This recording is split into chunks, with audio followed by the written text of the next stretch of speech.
Hello mga mare! Welcome back!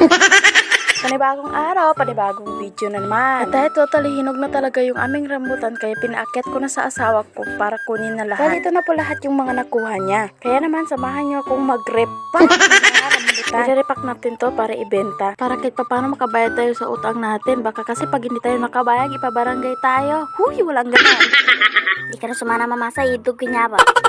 Ipasa namin rangga, di namin rangga gagapali na sa kadakal. Itong rambutan pala namin mga mare, sobrang lalaki ng bunga kasing laki ng bunga ng chismosan yung kapitbahay. Walang ganon.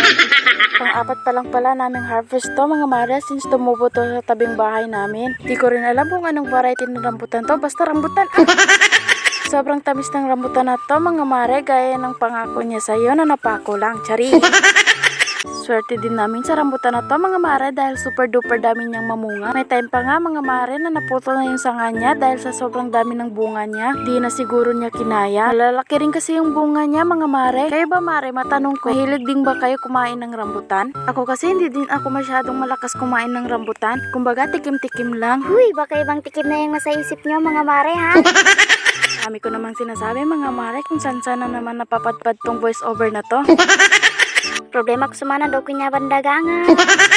Kailangan natawa niya sa lakami yan na samusumura na kinakan sa rambutan.